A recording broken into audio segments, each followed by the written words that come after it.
So I'm trying to sell a couple of motorcycles that I have. And I never sold a vehicle or anything like that before, but I kind of thought this is going to be a little painful, but I didn't think it would be that annoying. Uh, Turns out I was wrong. So the first bike, I got two bikes on there. One I have them on Facebook, the Facebook Marketplace thing, and then Craigslist. The first one, so this dude, this Mexican guy, and I'll tell you why that's relevant in a minute. He offers me 3,000 for the one, and I would take that. Then he starts like he could barely speak English, and I didn't even talk to him. This was all in text.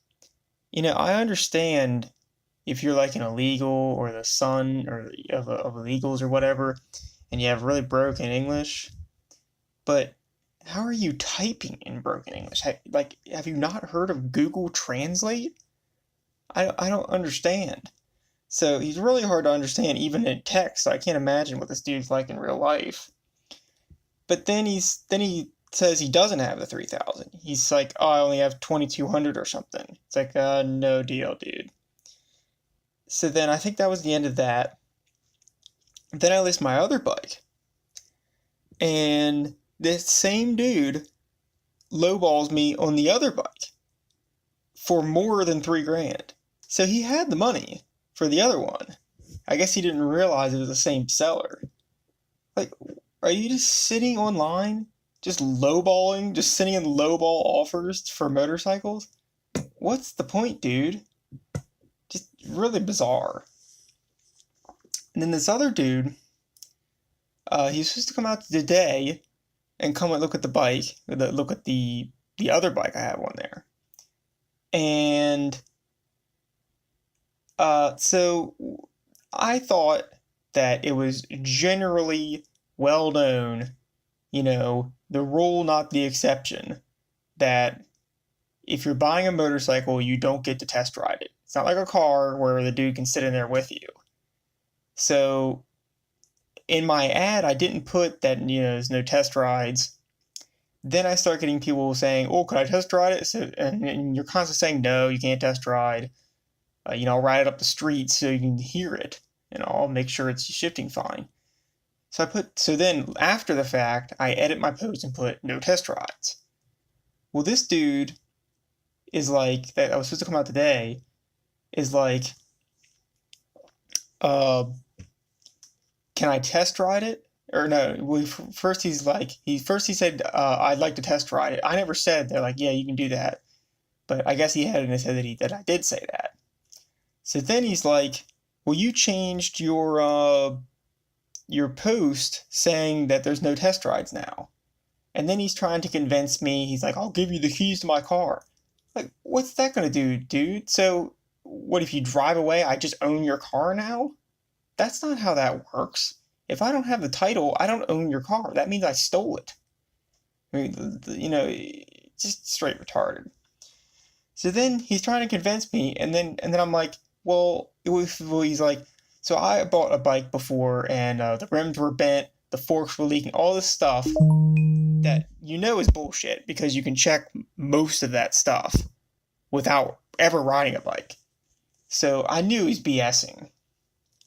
Then I'm like, well, I just had it inspected just a few months ago, so there's nothing major wrong, clearly.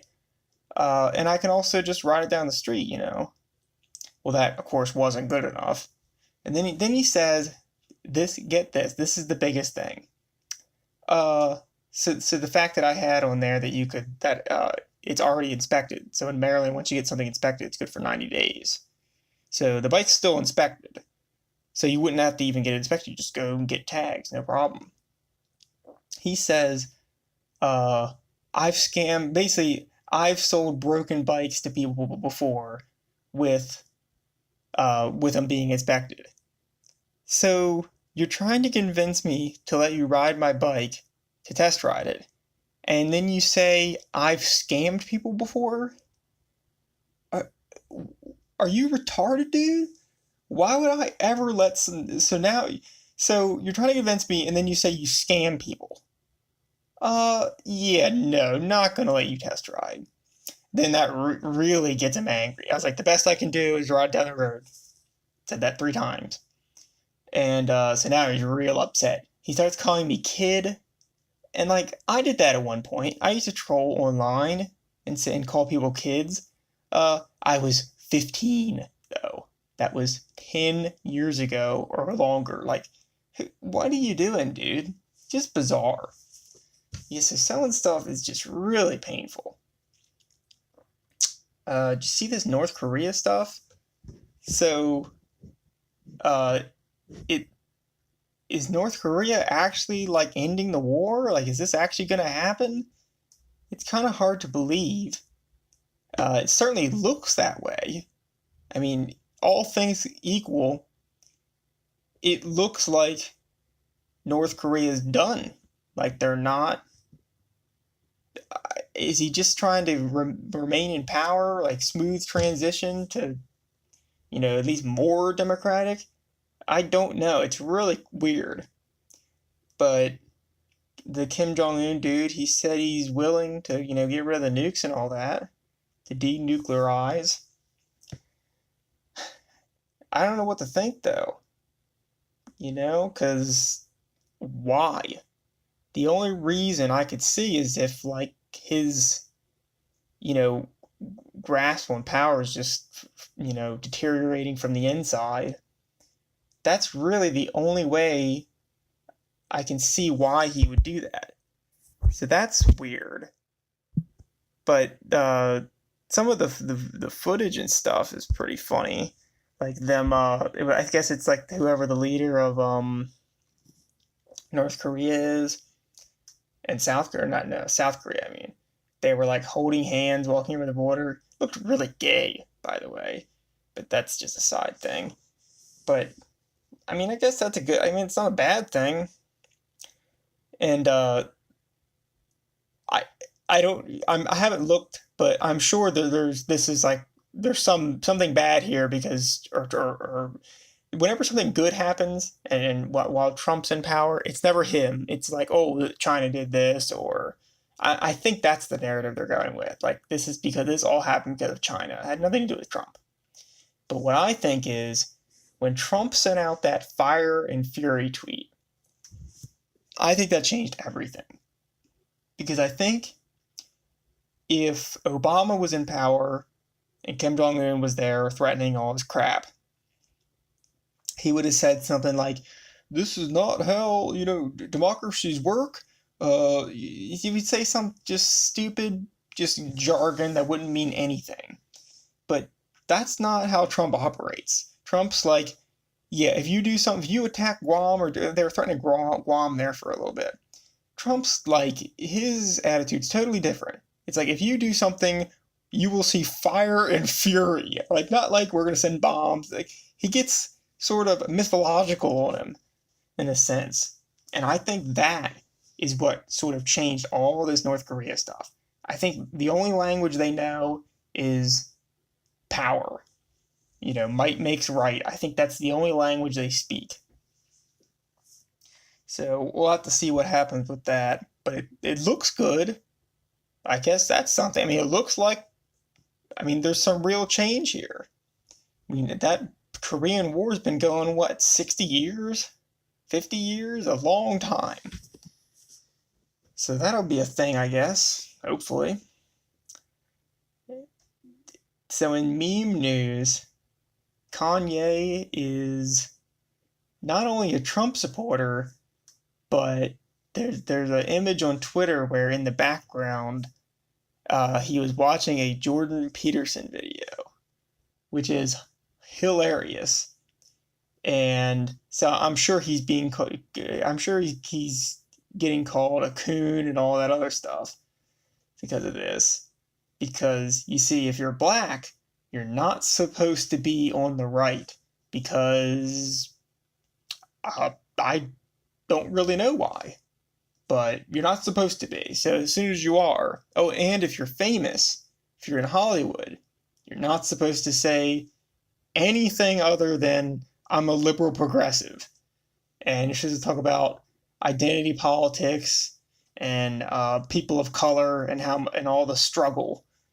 That's the only thing you're allowed to talk about if you're a celebrity of any sort.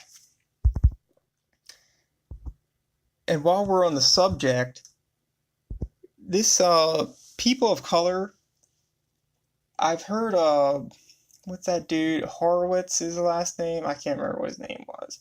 His first name. But he was saying, and I think he's correct, people of color, that term is a racist term. What does a black man from Georgia and an Indian immigrant that lives in the US have any, like, what similarities are there? The only similarity there is that they're not white. So this people of color term, what it does is it pits every race, every racial group against white people. And that's from what I can see, that's all it does. Now, I don't know how many people that are using the term actually know any of this, or if they've ever thought about it. I suspect most of them have never even thought about the term. Because if you say colored people, oh, well, that's real bad. You're not allowed to say that. But people of color, that's the same damn thing. It's just so dumb. We have all these terms. Like, I thought that, like, a progressive society, you wouldn't talk about race. You talk about race less and less because it's just skin deep. If you understand what a bell curve is, there's far more similarities between racial groups than there is differences. The differences are minute. Now, the differences are exaggerated at the high ends and low ends of a bell curve, but the vast majority are, the same.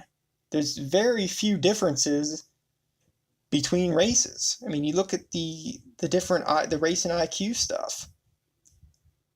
Like, I think white people are like at 100. East Asians are like at 105 or something, like 110. That's not, I mean, it's a huge difference, I guess, but if you look at the way the bell curves overlap, like if you were to make a bell curve of every race and overlap them, you're going to see that like 90% are within the same range. So there's not a huge difference. So it doesn't make any sense to pit, everything against white people.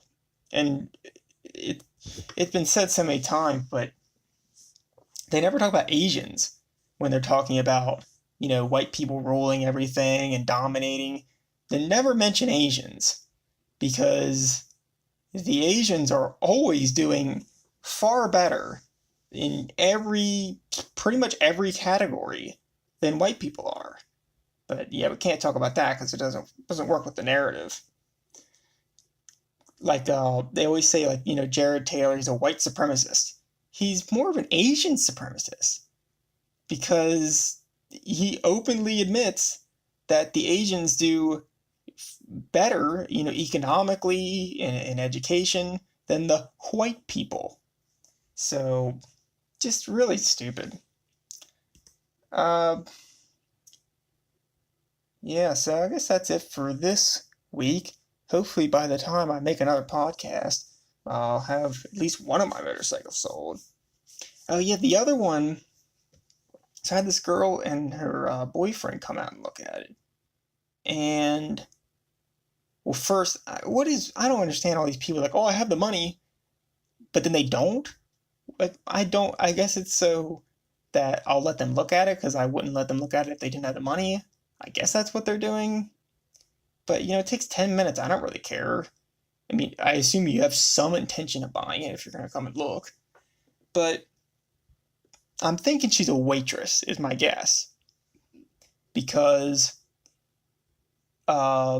she's like, I only have 2,200 and I the deal is 3,100. So she didn't have enough.